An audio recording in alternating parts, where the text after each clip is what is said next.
కావ్య గురించి గుండె పగిలే నిజం తెలుసుకున్న రాజ్. షాక్లు అపర్ణ, సుభాష్, అప్పు, కళ్యాణ్, ధాన్యలక్ష్మి, ఆనందంలో రుద్రాణి, రాహుల్, అనామిక. ఇంతకు ఏం జరిగింది? రాజ్ కావ్య గురించి ఏ గుండె పగిలే నిజాన్ని తెలుసుకున్నాడు? మరి అలా నిజం తెలుసుకున్న రాజ్ ఏం చేశాడు? అసలు కావ్యకి ఏమైంది? ఇదంతా కూడా వీడియోలో చూసి తెలుసుకునేద్దాం. బ్రహ్మముడి అప్కమింగ్ ఎపిసోడ్స్ లో ఏం జరగబోతోందనేది ముందుగా తెలుసుకోవడానికి వీడియోని లైక్ చేసి ఛానల్ ను సబ్స్క్రైబ్ చేసి పక్కనే ఉన్న బెల్ ఐకాన్ లో ఆల్ ట్యాప్ చేయండి. ఇక మొత్తం మీద చూసుకున్నట్లయితే కనుక కావ్య, రాజ్ ఇద్దరూ కూడా చాలా సంతోషంగా ఉన్నారు. కారణం ఏంటి అంటే ఒకే ఒకటి, కళ్యాణ్ జీవితంలోంచి అనామిక వెళ్లిపోయింది. అనామిక వెళ్లిపోవడంతో ఇక కళ్యాణ్ జీవితం ఒక గాడిలో పడుతుంది అనే సంతోషంలో ఉన్నారు కావ్య, రాజ్ ఇద్దరు కూడా. ఇక అలా ఉన్నటువంటి వాళ్లకు ఎలా అయినా సరే వాళ్ళని ఒక్కటి చేయాలి అని చెప్పి ఇందిరాదేవి అపర్ణ దగ్గరికి వెళ్లి మాట్లాడుతుంది. దానికి అపర్ణ సరే అత్తయ్య, మీ ఇష్టమే, నా ఇష్టం నాది ఉంది, మీరెలా అంటే అలానే అని చెప్పి అంటుంది. దాంతో ఇక ఇందిరాదేవి అన్ని ఏర్పాట్లు చేయాలి అనుకుంటుంది. అంతలో కావ్య వస్తుంది. ఎందుకు నా అమ్మమ్మగారు చాలా పెద్ద ఏర్పాట్లు మొదలు పెట్టారు. ఒకసారి మా అందరికీ తెలిసేలా జరిగింది, ఇంకోసారి ఎవ్వరికీ తెలియకుండా సీక్రెట్ గా ప్లాన్ చేశారు. రెండు వర్కౌట్ కాలేదు. ఇక వద్దు అనగానే అయితే డైరెక్ట్ గా నేనా మనవరాలా అంటుంది ఇందిరాదేవి. ఏంటమ్మమ్మ గారు మరీ టీస్ చేస్తున్నారు మీరు నన్ను అనేసరికి అదేమి లేదే పిచ్చి ముద్ద, ఇంకా ఎన్ని రోజులు అలా ఉంటావు? వాడిని ఇంక నీ కొంగు చుట్టూ తిప్పుకోవా అంటే ఆల్రెడీ ఇప్పుడు తిరుగుతున్నారనుకుంటా అంటే అమ్మ బడవా, మొత్తానికి వాడిని కొంగు చుట్టూ తిరుగుతున్నాడని తెలిసే పట్టించుకోకుండా ఆట పట్టిస్తున్నావా అని చెప్పని అంటుంది. ఊరికే అమ్మమ్మగారు, ఇప్పుడు కాక ఇంకెప్పుడు లొంగుతారు చెప్పండి? వింటారా మాట? ఆయన మాటే నా మాట, అందుకే ఆయన నా మాట వింటారు అని అంటుంది. ఇక కావ్య అయితే సర్లే, అయితే నేను మీ తాతయ్యతో మాట్లాడి రేపు పంతులు గారిని పిలిపిస్తానంటే పిలిపించొద్దు, పంతులు గారిని పిలిపించొద్దు అంటూ రాజు వస్తాడు. ఏమైందిరా నీకు అని అనగానే వద్దమ్మ, వద్దు నానమ్మ, పంతులు గారు వద్దు, ఎవరు వద్దు, జరిగేది జరగని వదిలేసేయండి అని చెప్పేసి నువ్వు రా కావ్య అని పైకి తీసుకెళ్తాడు. ఏంట్రా, ఏంటి హడావిడి అని చెప్పనంటే ఏమీ లేదు నానమ్మ అంటూ రాజు ఒక నవ్వు నవ్వి కావ్యని గదిలోకి తీసుకువెళ్లి తలుపు వేసేస్తాడు. అలా వేసిన తర్వాత తన జేబులో పెట్టుకుని వచ్చిన మల్లెపూలు తీసిచ్చి ఇవి పెట్టుకో అని చెప్పి చెప్తాడు.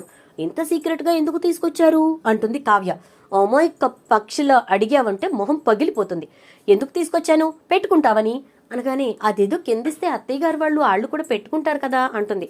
అవును మరి, వాళ్ళందరి కోసం తెచ్చాను నేను. మీ అత్తగారికి మీ మామగారు తెస్తారు, మీ చిన్న అత్తగారికి మీ చిన్న మామగారు తెస్తారు, ఇంకా నువ్వేం మాట్లాడకుండా పెట్టుకో అని చెప్పి అంటాడు. ఇక కావ్య పూలు పెట్టుకుంటుంది. ఈలోపే ఇందిరాదేవి, ధాన్యలక్ష్మి వస్తారు. అలా వచ్చేసరికి ఇందిరాదేవితోటి ధాన్యలక్ష్మి, అత్తయ్య సడన్ గా వెళితే చూడకూడని చాలా చూడాల్సి వస్తుంది, మీరు యువతలకు ఉండండి, నేను చాలా అనుభవించాను ఇవి, వీళ్ళ గది దగ్గర ఇవే దృశ్యాలు కనపడతాయి అంటే అదేంటి మరి అసలు వాళ్ళిద్దరూ అనగానే అదే కదా అత్తయ్య, అసలు పని అయితే అవ్వలేదు కానీ మిగతాదంతా వాళ్ళు అంటూ ధాన్యలక్ష్మి నవ్వుతుంది. ఇక వెంటనే ఇందిరాదేవి కూడా నవ్వేస్తుంది. అలా మొత్తానికి సరదాగా ధాన్యలక్ష్మి గుమ్మం తలుపు తట్టేసరికి రాజు అప్పుడే కావ్య తల్లో పూలు పెట్టుకోవడంతో దగ్గరగా వచ్చి కావ్యను హగ్ చేసుకుంటాడు. ఇక ధాన్యలక్ష్మి తలుపు తీసి అన్నాను కదా అత్తయ్య, నా కంటికే కనపడతాయి ఇవన్నీ అనగానే పిన్ని మళ్ళీ మొదలైంది నాకు అంటాడు రాజ్. ఇలా సరదాగా సంతోషంగా ఉన్న ఈ క్షణాలన్నీ కూడా ఎంతోసేపు మిగల్లేదు రాజ్కి. కాసేపటికే కావ్య సడన్ గా కళ్ళు తిరిగి పడిపోతుంది. ధాన్యలక్ష్మి పాలిద్దామని చెప్పి గద్దెగ్గరికి వచ్చేసరికి పడిపోయిన కావ్యను లేపుతూ రాజ్ కనిపిస్తాడు. ఏమైంది రాజ్ అని చెప్పని ధాన్యలక్ష్మి అనేసరికి ఏమో పిన్ని, సడన్ గా కళ్ళు తిరిగి పడిపోయింది అనగానే పద కిందికి తీసుకురా అని చెప్పి ఇక కిందికి తీసుకొచ్చి సోఫాలో పడుకోబెడతారు. ఇక వెంటనే కాసేపటికి కావ్యాన్ని లేపే ప్రయత్నం ఎంత చేసినా కావ్యం అస్సలు మెలకులోకి రాదు. ఇక ఏం చేయాలో అర్థం కాక హాస్పిటల్కి తీసుకెళ్లిపోదాం అని చెప్పి అంటారు. కళ్యాణ్ ఇంకా రాజ్ ఇద్దరు కూడా కావ్యని కారులో పడుకోబెట్టిన తర్వాత సుభాష్ డ్రైవ్ చేస్తూ ఉండగా ప్రకాశం పక్కన కూర్చుంటాడు. స్వప్న నేను వస్తానంటుంది.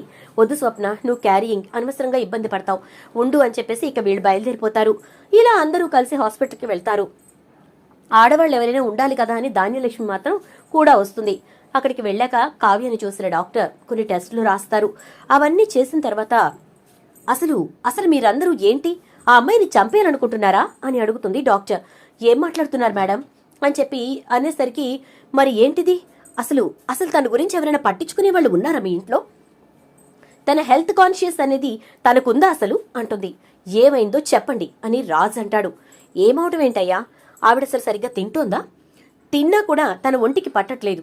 అసలు తను తింటున్న ఆహారంలో ఏదో కల్తీ కలుస్తోంది అనగానే, ఏం మాట్లాడుతున్నారు డాక్టర్, అందరికీ పెట్టి తను అదే తింటుంది అనగానే, బట్ సంథింగ్ ఈజ్ హ్యాపెనింగ్, ఏం జరిగిందనేది తెలీదు కానీ ఏదో జరుగుతోంది, ఆలోచించుకోండి, జాగ్రత్తగా చూసుకోండి అని చెప్పని అంటే, ఇక ప్రజెంట్ ఏంటి సిచ్యుయేషన్ అనగానే, నేను కొన్ని స్కానింగ్స్ రాశాను, అబ్డామినల్ స్కానింగ్ మాత్రం కంపల్సరీ చేయాలి, రేపు అది చేయించిన తర్వాత నేను మీకు రిజల్ట్ చెప్తాను, ఇప్పుడైతే తను తీసుకెళ్లొచ్చు, ఒక ఇంజెక్షన్ చేశాను, పావు గంటలో లెగుస్తుంది అని చెప్పి డాక్టర్ చాలా సీరియస్ గానే చెప్తుంది. రాజుకి ఇంటికి తీసుకెళ్తాడు.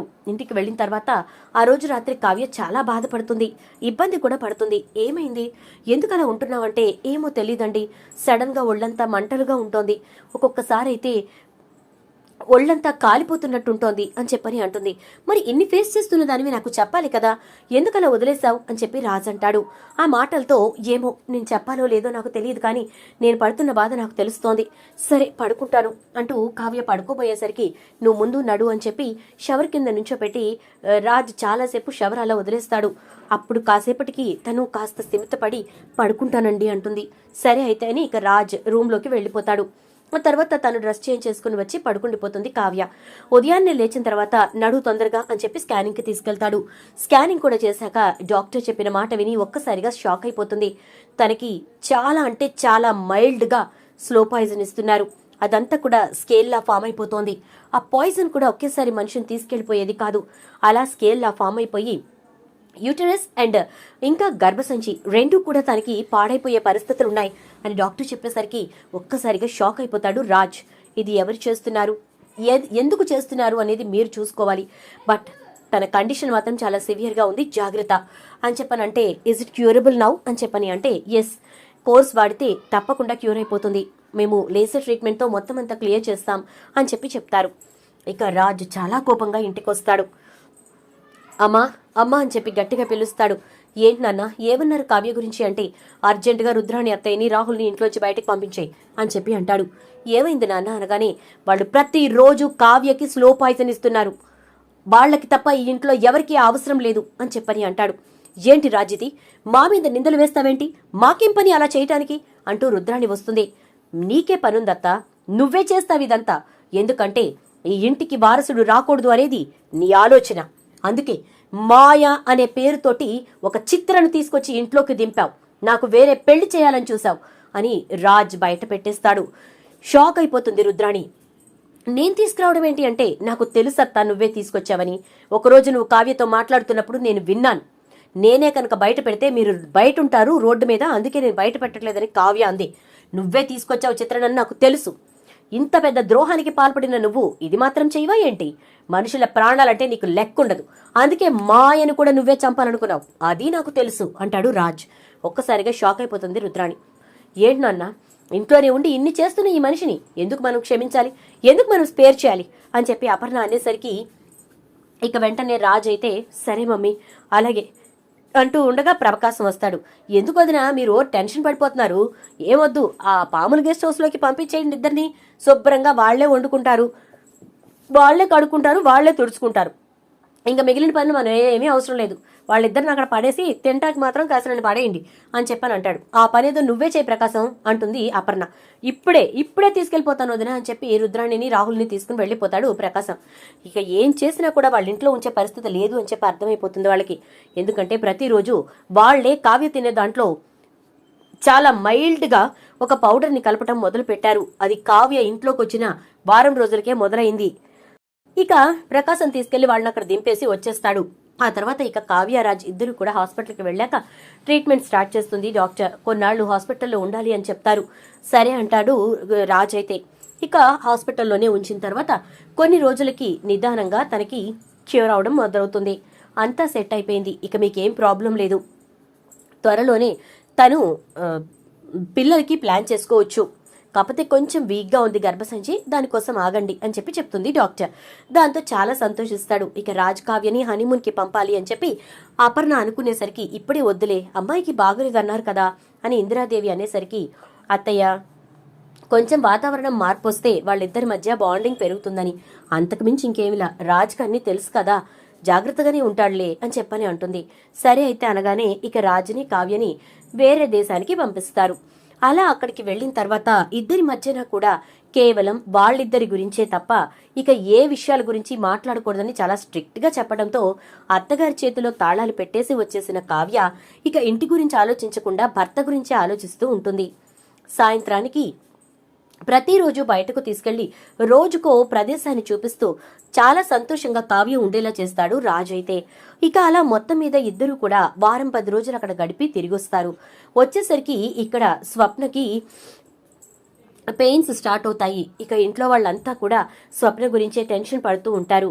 రావడంతోటే కావ్య రాజు ఇద్దరు కూడా స్వప్నం తీసుకుని హాస్పిటల్కి వెళ్ళిపోతారు. అలా వెళ్ళిపోయిన తర్వాత ఇక స్వప్న అయితే పండంటి మగబిడ్డకు జన్మనిస్తుంది. దాంతో ఇక స్వప్న బేబీని చూసి కావ్య చాలా సంతోషపడిపోతుంది. నువ్వు నీ అక్క కొడుకుని చూసి సంతోషపడటం కాదు, తొందరలోనే నాకు ఇలాంటి మనవణ్ణి ఇవ్వాలి అంటుంది అపర్ణ. అయ్యో, మరి ఇప్పుడు ఈ బిడ్డనెత్తుకోవడానికి వాళ్ళ నాయనమ్మ లేదే అనగానే, దాని చేతుల్లో పెట్టే కంటే మన చేతుల్లో పెంచుకోవటం మేలు. ఒక పక్క నీ కొడుకు, ఒక పక్క స్వప్న కొడుకు, బాగుంది అని చెప్పని అంటూ ఉంటే, అవును మా బుడ్డోడున్నాడు కదా, వాడల్లరి వీడల్లరి సరిపోతుంది మనకి అంటూ కావ్య నవ్వేస్తుంది. ఇక రాజ్ అయితే చాలా సంతోషపడతాడు. నా బిడ్డ కూడా తొందరలోనే ఈ భూమి మీదకి రావాలి, త్వరగా కావ్య తల్లి కావాలి, దానికోసం నేను కావ్యని ప్రేమగా చూసుకోవాలి, ఇంకా ప్రేమగా చూసుకోవాలి అని చెప్పి అనుకుంటూ ఉంటాడు.